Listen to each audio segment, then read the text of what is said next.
Good morning, guys. Ed Froelich here from The First Time Gardener. Welcome back to my channel. And today I got a little bit of information about, as I spoke in the last video, the soil down here in Florida where I live in Sumter County is mostly sand and stuff, so you have to amend the soil. So one of the things to amend the soil with is compost, fertilizer, and I use peat moss. Peat moss has no nutritional value to your garden, but what it does is it puts a base in your garden that holds the moisture so that the water just doesn't run through the sand.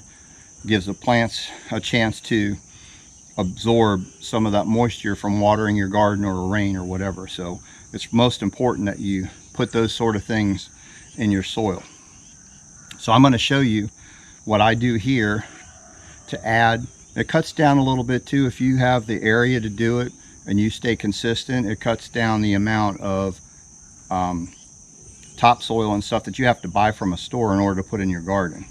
Because let's face it, I'm going to be honest with you, unless you have a big yard and a garden, it's cheaper to go to the grocery store and buy your groceries than it is to garden for what you have to put in when you first begin. But it will pay off as you continuously repeat yourself in these beds. It does get a little cheaper, but you still have to add nutrients and stuff. And the other thing too you got to keep in mind is when your garden comes to harvest, if you have a big garden, you're going to have a lot of stuff come all at one time. So you're going to have to learn how to can or vacuum pack stuff and put it in the freezer, which I'm going to have videos on this, how to do that.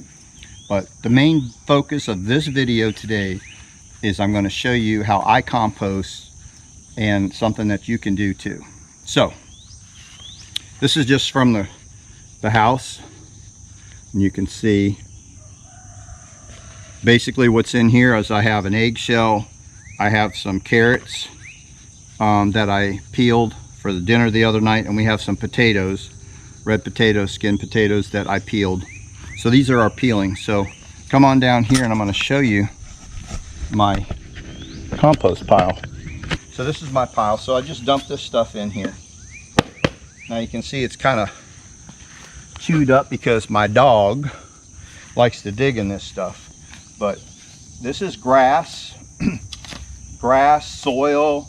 It's got leaves. These are grass clippings from when I mowed the grass. And a little bit about putting stuff in there to create compost. So my grass, I have some bahia, and if I cut it before it goes to seed, I use that and put it in my compost. If you cut your bahia and put it right into your garden, it's gonna seed, and you're gonna end up getting a lot of grass and weeds in your garden, which you don't want. So I put it into my compost pile so it can break down. The other thing I do is in the fall and stuff, I rake up all the leaves in the yard.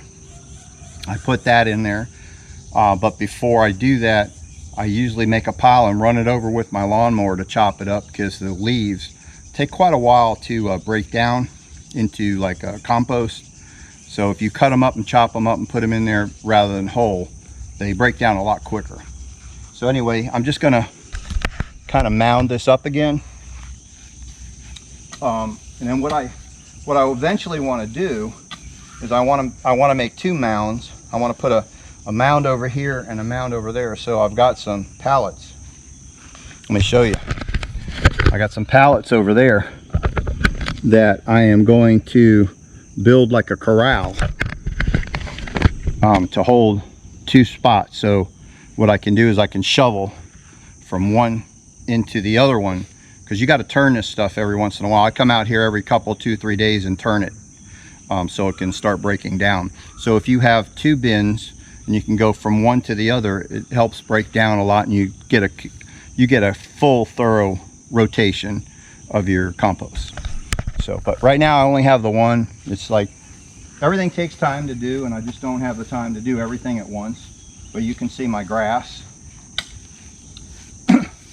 So I'm just going to pile this up Now I've got corn husks and a lot of other stuff in here that I've it works better with a shovel too. I'm just doing this because this is what I have in my hand right now. I was over in the garden earlier, but anyway, you get the gist of it. So I'll get a shovel and I'm going to turn this over.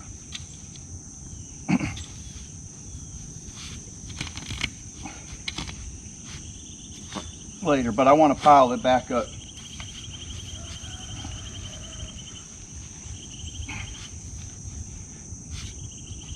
Anyway, so it's not spread out. So that's my compost. You can see, I'm going to walk you around there. I get a shovel and I dig from the bottom, put the dirt on top to cover all this grass.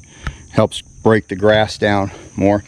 And you're going to see a lot of this pile is going to go away in one of my next couple videos when we start amending the garden for this next year's fall gardening. Now, one other tip I might say, get out of there, girl, go. That's not good. You don't need to lick that. One other tip to put in your compost, or that you don't want to put in your compost, any fecal matter from your dog or cat, anything that's from a grazed cow that's in the cow pasture that eats grass and stuff like that, all that's okay. Chicken manure, pig manure, cow manure, all that stuff is good if you have the availability to get it. I have a big 140 acres behind me that somebody else owns that's not my property, but they have a lot of cattle. So I'm in the process of trying to get a hold of the owner to see if I can go back there and maybe with my pickup truck and cow manure to put in the thing. But you don't want to put any red meats in here either, or fats, anything from, you know, steak clippings, pork, anything like that, chicken. You don't want to put any meats in there. You only want to put like leftover vegetables. If you ate vegetables and you only have a little bit left over, instead of throwing them in the trash, throw them in your compost pile. They'll break down and it puts good nutrients back into your soil. Yeah, pretty much anything that's veggie type. Peels, eggshells, they put a lot of calcium back in there. If you crush them up rather than putting them in whole, they break down a lot quicker, just like the leaves I was telling you about. But all that stuff you can put in your compost pile rather than throw it in the trash and putting it in the dump, and it'll help you out. So anyway, if you have any questions on this composting or how to do it or how to start it, I'm going to have more as I collect stuff for the compost pile. I'm going to have more videos out to show you how I do it and where I put it and all that stuff. But if you have any questions, leave them in the comments. Don't forget to subscribe, please. This is a new channel. We're trying to grow it. If you like the content that you've seen so far, subscribe. Definitely, please give us a thumbs up. It really helps the analytics of our channel to grow, and YouTube will push it out to more people. So until we see you in the garden next time, take care, God bless, and we'll see you on the next one. Thanks for watching, guys.